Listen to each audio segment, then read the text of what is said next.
नमस्कार विद्यार्थी मित्रांनो, इंडियन पॉलिटी बाय विके शिंदे या युट्यूब चॅनलवर आपलं स्वागत आहे.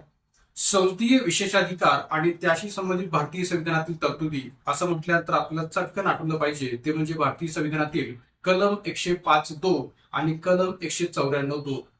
आता प्रश्न पडणं साहजिक आहे की या दोन कलमांचा आणि या दोन कलमामधील तरतुदींचा असा काय संदर्भ या ठिकाणी संविधानामध्ये आहे की ज्याचा आताच्या सर्वोच्च न्यायालयातील एका निर्णयाशी संबंध जोडतायत. आपल्याला माहित असेल 5 मार्च 2024 रोजी सर्वोच्च न्यायालयाने एक महत्वपूर्ण असा निर्णय दिलेला आहे की ज्या निर्णयाचा संबंध संसदीय विशेषाधिकार किंवा विधिमंडळ विशेषाधिकाराशी आपण जोडू शकतो. हा जो काही संबंध आहे तो या अर्थाने आहे का तर या ठिकाणी एक प्रकारे 1991 मध्ये जे सत्तेवर आलेलं सरकार होतं पी.व्ही. नरसिंहराव सरकार, त्या सरकारच्या पाठीवर या संसदीय विशेषाधिकार किंवा या दृष्टीने नसण्याची काही संविधानातील तरतूद आहे त्याचा अधिकाधिक जवळचा संबंध आपण जोडतोय. कारण की जो काही 5 मार्च 2024 रोजी सर्वोच्च न्यायालयाने निर्णय दिलेला आहे त्या निर्णयाला कुठेतरी 1991 मधल्या पी.व्ही. नरसिंहराव सरकारच्या त्या अविश्वास ठरावाची जी काही पार्श्वभूमी आहे ती जोडली गेलेली आहे. तर त्या अनुषंगाने आज आपली ही संबंध चर्चा जी काही ती पुढे कंटिन्यू असणार आहे. त्यामुळे हा जो काही 5 मार्च 2024 रोजी सर्वोच्च न्यायालयाला संसदीय विशेषाधिकार तुमचा निर्णय आहे तो निर्णय आपण विचार घेत असताना आपल्याला प्रथमतः या निर्णयाची नेमकी पार्श्वभूमी काय आहे ते पाहावं लागेल. त्याचबरोबर या ठिकाणी या निर्णयाचा भारतीय संविधानातील कलम 105(2) आणि कलम 194(2) या दोन कलमातील तरतुदीशी नेमका कसा संबंध आहे किंवा संसदीय विशेषाधिकार आणि विधिमंडळ विशेषाधिकार याच्याशी नेमका त्याचा संबंध कसा आहे या सर्व अंगाने जी काही चर्चा आहे ती आपल्याला करायची आहे. का तर या दोन्ही कलमामधील तरतुदीच्या अनुषंगाने आगामी राज्यसभा पूर्व परीक्षा किंवा संयुक्त गट ब गट क मुख्य परीक्षा पूर्व परीक्षा या सर्व अनुषंगाने प्रश्न विचारायला निश्चितच व्हावा आहे. कारण की या आधी सुद्धा सर्वोच्च एक प्रकारे सर्वोच्च न्यायालयाने जे जे काही वेगवेगळ्या प्रकारचे निर्णय दिलेले आहेत त्या वेगवेगळ्या प्रकारच्या निर्णयांविषयी सुद्धा आयोगाकडून प्रश्न विचारित आपल्याला दिसून येतील या आधीच्या वेगवेगळ्या प्रकारच्या एमपीसी थ्रू घेतलेल्या एक्झाम मध्ये. तर त्यामुळे या ठिकाणी आपण या संसदीय विशेषाधिकाराविषयीच्या या निर्णयाची चर्चा करत असताना त्याबाबतची नेमकी पार्श्वभूमी काय हे पर्यंत आपण लक्षात घेऊया. तर मग नेमकी पार्श्वभूमी या प्रकारची आपल्याला सांगता येईल की 1991 मध्ये जेव्हा भारतामध्ये पी.व्ही. नरसिंहराव सरकार सत्तेवर आलं तेव्हा या सरकारकडे काटावरचं बहुमत होतं. काटावरचं बहुमत म्हणजे या ठिकाणी बहुमतासाठी लागणारा जो काही आकडा आहे 272चा तो या ठिकाणी जरी त्यांच्याकडे असला तरी असं या ठिकाणी सुरक्षित बहुमत हे त्यांच्याकडे नव्हतं आणि त्यामुळे या ठिकाणी या काटावरच्या बहुमताच्या आधारावरती सरकार तर करून राहू पाहत होतं. तर मग अशा वेळेस हे सरकार केव्हाही पडू शकेल अशी परिस्थिती तत्कालीन कालखंडामध्ये होती आणि मग त्यावेळेस 1993 मध्ये पी.व्ही. नरसिंहराव सरकारच्या विरोधात अविश्वास ठराव जो आहे तो मांडला गेला आणि मग या अविश्वास ठरावाच्या वेळी ऑब्व्हियसली या ठिकाणी खासदारांच्या पातळीवर असणारे पैशांची देवाणघेवाण आणि खासदार खरेदी करणं की ज्याला आपण या ठिकाणी राजकीय भाषेमध्ये हॉर्स ट्रेडिंग किंवा एक प्रकारे राजकीय घोडेबाजार असा या ठिकाणी म्हणू शकतो. तर तो घोडेबाजार त्यावेळेस झालेला होता. कारण की 1993 ला जेव्हा एक प्रकारे या ठिकाणी पी.व्ही. नरसिंहराव सरकारच्या विरोधात अविश्वास ठराव मांडला गेला तेव्हा शिबू सोरेन की जे झारखंड मुक्ती मोर्चा या पक्षाचे मोठे नेते तत्कालीन कालखंडात होते किंवा आज देखील जर आपण पाहिलं तर या ठिकाणी झारखंडमध्ये जे काही हेमंत सोरेन ज्यांना नुकतंच या ठिकाणी ईडीच्या माध्यमातून अटक झालेली होती तर हे हेमंत सोरेन यांचे जे काही पिता आहेत किंवा जे काही वडील आहेत त्यांचं नाव होतं शिबू सोरेन की ज्यांनी स्थापन केलेला झारखंड मुक्ती मोर्चा हा पक्ष होता. तर त्या झारखंड मुक्ती मोर्चा या पक्षाच्या 6 खासदारांनी पी.व्ही. नरसिंहराव सरकारच्या विरोधात जो काय अविश्वास ठराव मांडला गेला होता त्या अविश्वास ठरावाच्या वेळी पैसे घेऊन त्या बदल्यात मतदान केलेलं होतं. म्हणजे थोडक्यात आपण असं म्हणता येईल की शिबू सोरेन यांच्या नेतृत्वाखाली झारखंड मुक्ती मोर्चाच्या या 6 खासदारांनी पैशांच्या बदल्यात नरसिंह सरकारला मदत केलेली होती आणि तसा प्रकारचा आरोप त्यांच्यावर झालेला होता. तर त्यामुळे या ठिकाणी या संसदीय विशेषाधिकाराचा संबंध जो काय आहे तो या ठिकाणी उपस्थित होतो. का तर या ठिकाणी या अविश्वास ठरावाच्या वेळी जे काही अविश्वास ठरावाच्या रचनातून मतदान होणं अपेक्षित होतं तर त्या मतदानाच्या प्रक्रियेमध्ये शिबू सोरेन यांच्या झारखंड मुक्ती मोर्चाच्या 6 खासदारांनी पैशांच्या बदल्यात मतदान केलेलं होतं. म्हणजेच थोडक्यात या ठिकाणी पैशांच्या बदल्यात या पी.व्ही. नरसिंहराव सरकारला मदत केल्याचा आरोप या 6 खासदारांवर तत्कालीन कालखंडामध्ये होता. आणि मग सीबीआय चौकशी पुढे ज्यावेळेस बसली तेव्हा सीबीआय चौकशीत असं निष्पन्न झालं की या झारखंड मुक्ती मोर्चाच्या 6 खासदारांनी एक प्रकारे लाच घेतलेली आहे आणि त्या बदल्यात या ठिकाणी पी.व्ही. नरसिंहराव सरकारला मदत केलेली होती हे निष्पन्न झालेलं होतं. आणि मग त्यामुळे ती केस जी काय आहे ती सर्वोच्च न्यायालयाकडे गेली आणि मग सर्वोच्च न्यायालयाने याबाबतचा जो काही निकाल आहे तो 1998 मध्ये दिलेला होता. आणि या निकालामध्ये सर्वोच्च न्यायालयाने नेमकं काय म्हटलं होतं हेही इथं या टॉपिकची चर्चा करत असताना विचार घेणं खूप महत्वाचं आहे. का? कारण की या निकालाचा पुनरुच्चार किंवा या निकालामध्ये दुरुस्ती करण्याचा जो काही या ठिकाणी संदर्भ आहे तो आता काल परवा सर्वोच्च न्यायालयाच्या निर्णयामध्ये आपल्याला पाहायला मिळतो. कारण की 1998 जो काही सर्वोच्च न्यायालयाने निर्णय दिलेला होता त्या निर्णयामध्ये दुरुस्ती करण्याचा जो काही विचार आहे तो नुकताच सर्वोच्च न्यायालयाच्या निर्णयामध्ये आपल्याला पाहायला मिळतो. म्हणजे 1998च्या निकालामध्ये दुरुस्ती करण्याचा जो काही या ठिकाणी निर्णय आहे तो काल परवाच्या निर्णयामध्ये आपल्याला दिसून आलेला पाहायला मिळतो. तर त्यामुळे या ठिकाणी 1998 मध्ये सर्वोच्च न्यायालयाने या प्रकरणाविषयी नेमका काय निकाल दिला होता तेही आपण पाहणं गरजेचं आहे. तर 1998 मध्ये नेमका निर्णय काय दिला होता तर संसदेतील मतदान किंवा त्या संदर्भातील कृतीसाठी खासदारावर कोणतीही कायदेशीर कारवाई करता येणार नाही. पहा, सर्वोच्च न्यायालयाने या केसच्या बाबतीत निकाल देत असताना जे निर्णय दिलेला आहे तो निर्णय नेमका काय आहे की संसदेतील मतदान किंवा त्या संदर्भातील कृतीसाठी खासदारावर कोणतीही कायदेशीर कारवाई करता येणार नाही असा निर्णय देताना तत्कालीन कालखंडात सर्वोच्च न्यायालयाने या विशेषाधिकारांवर बोट ठेवले होते.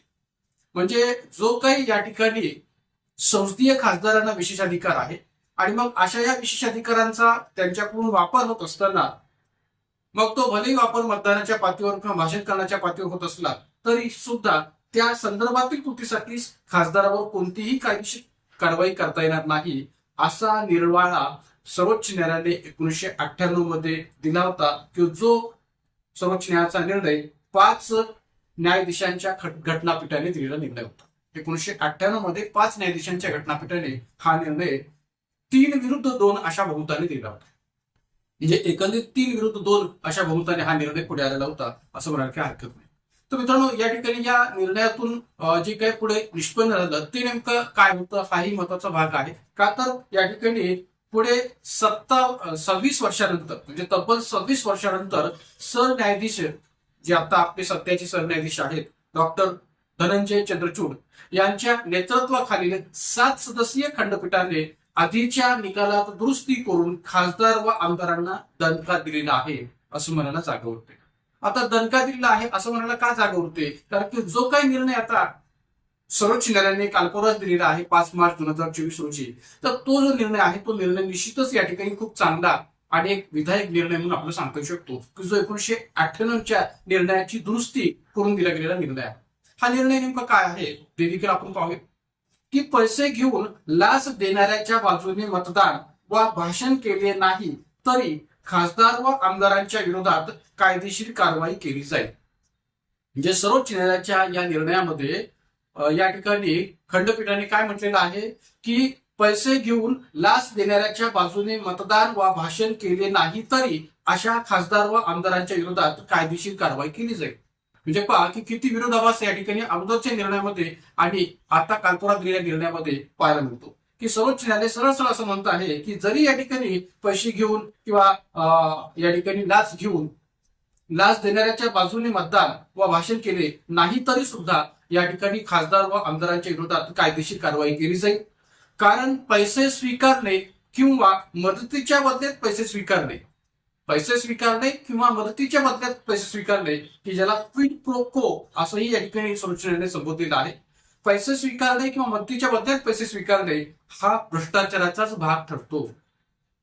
म्हणजे एखाद्या खासदाराने लाच देणाऱ्याच्या बाजूने मतदान केलं नाही पण पैसे स्वीकारलेले आहेत किंवा लाच देण्याच्या बाजूने मतदान केलं पैसे स्वीकारले तरी या दोन्ही परिस्थितीमध्ये त्या खासदार व आमदारांच्या विरोधात कारवाई केली जाईल असं सर्वोच्च न्यायालयाने म्हटलेलं आहे. पण या आधीच्या 1998च्या निर्णयाचा जर आपण विचार केला तर त्यात या ठिकाणी सर्वोच्च न्यायालयाने सरळ सरळ काय म्हटलेलं आहे की एक प्रकारे संसदेतील मतदान किंवा त्या संदर्भातील कृतीसाठी खासदारावर कोणतीही कायदेशीर कारवाई करता येणार नाही असं या ठिकाणी अगोदरच्या निर्णयामध्ये सर्वोच्च न्यायालयाने म्हटलेलं होतं. आपल्याला माहित असेल की सर्वोच्च न्यायालयाचे निर्णय हे वारंवार या ठिकाणी दुरुस्त होत असतात किंवा अगोदरच्या निर्णयानं दुरुस्त करण्याचं कार्य सर्वोच्च न्यायालयाकडून पुढे सुद्धा होत असतं. तर या ठिकाणी 5 मार्च 2024 रोजी जो काही निर्णय सर्वोच्च न्यायालयाने दिलेला आहे तो या प्रकारचा दिलेला आहे की अशा प्रकारची कायदेशीर कारवाई या संसदेतील खासदार किंवा एक प्रकारे राज्य विधिमंडळातील आमदारावर केली जाईल करता येऊ शकते जर का त्यांनी लाच घेऊन अशा प्रकारचं मतदान किंवा भाषण केलेलं असेल तर. विशेष म्हणजे संसद किंवा राज्य विधिमंडळात लाच घेऊन भाषण अथवा मतदान करणे लोकप्रतिनिधींना आता चांगलेच महागात पडणार आहे. या निर्णयामुळे अशा प्रकारच्या कृती करणं, अशा प्रकारची लाच घेऊन मतदान किंवा भाषण करणं हे आता या लोकप्रतिनिधींना चांगलंच महागात पडणार आहे. हे या ठिकाणी या निर्णयातून स्पष्ट होतं. का तर सर्वोच्च न्यायालयाने नोट के बदले वोट आता चालणार नाही हे 5 मार्च 2024च्या निर्णयातून स्पष्ट केलेलं आहे की नोट के बदले वोट असा प्रकार आता चालणार नाही.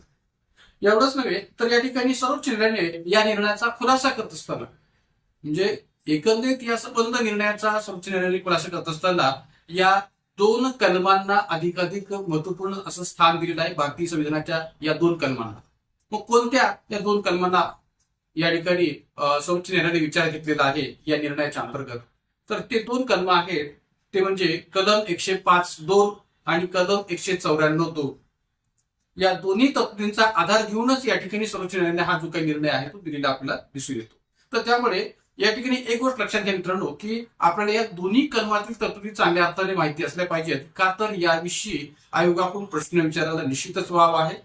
चालू घडामोडीच्या अनुषंगाने या ठिकाणी सुद्धा हा प्रश्न विचारला जाऊ शकतो किंवा या ठिकाणी राज्यव्यवस्था घटकाच्या भारतीय राज्यघटनेतील तरतुदीचा दृष्टीकोनातून सुद्धा हा प्रश्न विचारला जाऊ शकतो की कलम 105(2) नुसार असणारा संसदीय विशेषाधिकार खासदारांचा नेमका कसा आहे आणि राज्य विधिमंडळ पातळीवर आमदारांचा असणारा राज्य विधिमंडळ पातळीवरचा विशेषाधिकार कलम 194(2) नुसार नेमका काय आहे अशा दोन्ही अंगाने प्रश्न विचारायला निश्चितच आयोग आहे तो वाव आहे. त्यामुळे आपल्याला कलम 105(2) मधली तरतूद काय आणि कलम 194(2) मधली तरतूद काय या दोन्ही तरतुदींवर प्रकाश टाकणं गरजेचं आहे. त्या दृष्टीने आपण ही संबंध माहिती पाहूया.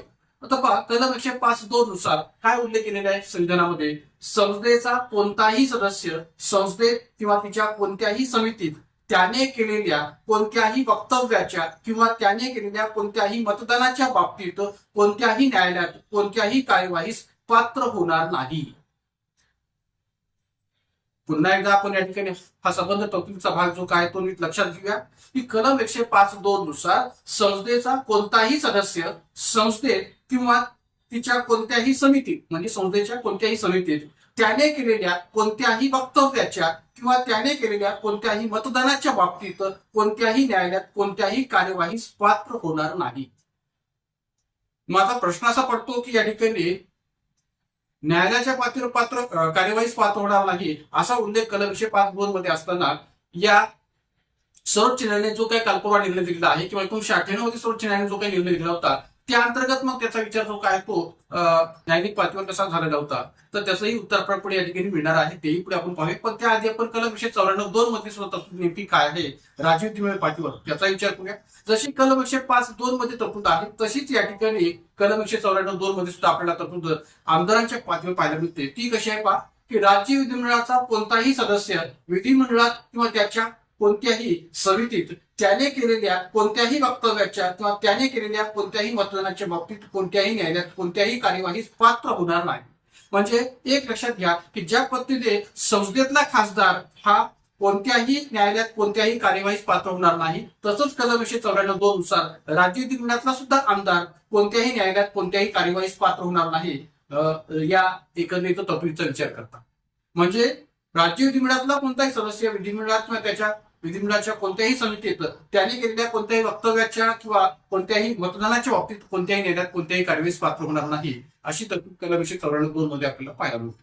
तर या दोन्ही तरतुदीचा जर विचार केला तर आपल्याला असं स्पष्टपणे सांगता येऊ शकेल की या दोन्ही तरतुदीचा विचार सर्वोच्च न्यायालयाने 5 मार्च 2024 रोजी जो काही निर्णय दिलेला आहे त्या निर्णयामध्ये केलेला आहे.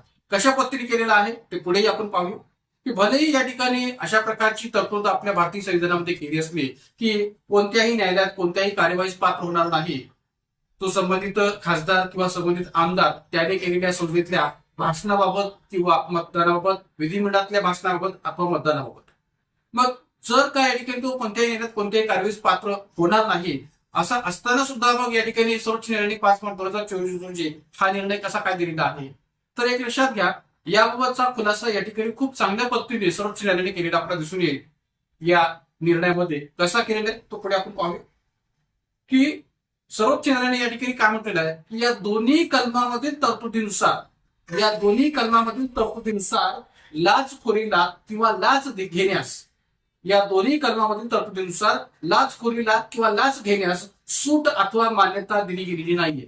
म्हणजे या दोन्ही कलमातील तरतुदीमध्ये असा उल्लेख आहे का की संसदेतील खासदारांना किंवा राज्य विधानसभेतील आमदारांना लाच घेऊन अशा प्रकारचं भाषण किंवा मतदान करता येईल, अशी तरतूद तर या दोन्ही कलमामध्ये नाहीये. आणि त्यामुळे सर्वोच्च न्यायालयाने या निर्णयामध्ये स्पष्टपणे असं म्हटलेलं आहे की या दोन्ही कलमातील तरतुदीनुसार लाचखोरीला किंवा लाच घेण्यास परवानगी दिलेली आहे का, नाहीये. मान्यता दिलेली आहे का, नाहीये. आणि म्हणून या ठिकाणी सर्वोच्च न्यायालयाने या निर्णयाचा खुलासा करत असताना या दोन्ही कलमाच्या पाठीवर या प्रकारचा उल्लेख केलेला आहे की या दोन्ही कलमातील तरतुदीनुसार लाचखोरीला किंवा लाच घेण्यास सूट अथवा मान्यता दिली गेलेली नाही, परवानगी दिली गेलेली नाहीये. असे सर्वोच्च न्यायालयाचे सरन्यायाधीश DY चंद्रचूड यांच्या नेतृत्वाखालील 7 सदस्यीय खंडपीठाने आपल्या निर्णयामध्ये स्पष्ट केलेलं आहे. हे इथं आपलं सांगतो. म्हणजे सांगायचा मुद्दा हा की या ठिकाणी या कलम 105(2) आणि कलम 194(2) या दोन्ही घटनेतल्या ज्या काही तरतुदी आहेत त्या भलेही संसदीय पातळीवर असणाऱ्या खासदार आणि आमदारांच्या विशेषाधिकाराबाबतच्या तरतुदी जरी असल्या तरी त्यांचा हा विशेषाधिकार एवढाही अमर्यादित नाही की त्यांच्या बाबतीत त्यांनी वापर करत असताना, या विशेषाधिकारांचा वापर करत असताना जर का लाचखोरी केली, जर का भ्रष्टाचार जर केला तर त्यांच्यावर कोणतीही कारवाई होणार नाही असं नाही. त्यांच्यावर जर का या विशेषाधिकारांचा वापर करत असताना या ठिकाणी जर त्यांनी लाचखोरी केली असेल, भ्रष्टाचार केला असेल तर निश्चितपणाने त्यांच्यावर सुद्धा कारवाई होऊ शकते. हे सर्वोच्च न्यायालयाने या निर्णयातून चांगल्या पद्धतीने स्पष्ट केलेलं आहे. म्हणून हा जो काही सर्वोच्च न्यायालयाचा 5 मार्च 2024 चा निर्णय आहे तो निश्चितच एक स्वागतार्ह निर्णय म्हणून आपण विचार केला काही हरकत नाहीये. तर मित्रांनो, या ठिकाणी या दोन्ही ज्या काही कलमातल्या तरतुदी आहेत त्या तरतुदी या ठिकाणी खासदार व आमदारांना देत असताना त्या विधायक हेतूने किंवा चांगल्या हेतूने देऊ केलेल्या आहेत संविधानामध्ये. कारण की या ठिकाणी जे काही खासदार आणि आमदार आहेत ते लोकांचे लोकप्रतिनिधी आहेत आणि लोकांचे संसदेमध्ये किंवा विधिमंडळामध्ये प्रश्न मांडत असताना त्यांना कोणताही खंड येऊ नये, त्यांना कोणतीही आडकाठी येऊ नये, त्यांना कोणताही या ठिकाणी अडचण येऊ नये या हेतूने हे विशेषाधिकार त्यांना देऊ केलेले आहेत की जेणेकरून त्यांनी त्यांच्या माध्यमातून लोकांची चांगल्या प्रकारे सेवा व्हावी. हा विधायक हेतू, हा चांगला हेतू या विशेषाधिकारांच्या पाठीमागचा आहे. पण जर काही संसदेतले खासदार किंवा राज्य विधिमंडळाचे आमदार याचा लाचखोरीच्या रचनातून वापर करत असतील मतदान किंवा भाषण करण्याच्या हेतूने, तर या ठिकाणी हे योग्य नाहीये की या सगळ्या कृती ज्या आहेत, लाचखोरी विषयक कृती असेल किंवा लाच घेण्याची जी काही कृती असेल ही सुद्धा या ठिकाणी न्यायिक पातळीवर कार्यवाही पात्र असेल. हे सर्वोच्च न्यायालयाच्या या नुकत्याच झालेल्या निर्णयातून किंवा दिलेल्या निर्णयातून स्पष्ट होतं हे आपल्याला सांगतो शकतो. तर मित्रांनो, अशा प्रकारच्या चालू घडामोडीशी संबंधित असणाऱ्या भारतीय संविधानातील तरतुदीच्या बाबतीचा जो काही व्हिडिओ आहे तो अजूनही आपण अशा पद्धतीने वेगळ्या पातळीवर कंटिन्यू पुढे करणार आहोत. या ठिकाणी या व्हिडिओच्या माध्यमातून कलम 105(2) आणि कलम 194(2) मधल्या तरतुदी नेमके काय आहेत ते आपण योग्य पद्धतीने समजून घेतलेलं आहे. तर या पद्धतीने सुद्धा आपण अशाच पद्धतीने या ठिकाणी अनेक तरतुदीवर सुद्धा प्रकाश टाकणार आहोत. आजच्या या व्हिडिओमध्ये इथं आपण थांबूयात. जाता जाता सर्वांना विनंती की आपल्या युट्यूब चॅनलला अधिकाधिक संख्येने सबस्क्राईब करा, लाईक करा, शेअर करा आणि हा व्हिडिओ सुद्धा आपल्या अधिकाधिक विद्यार्थी किंवा आपल्या अधिकाधिक मित्रांप्रमाणे आणि मित्रांकडे किंवा या ठिकाणी गरजू विद्यार्थ्यांकडे या ठिकाणी पोहोचवण्याचा प्रयत्न करा. आज या व्हिडिओमध्ये आपण थांबूयात. धन्यवाद.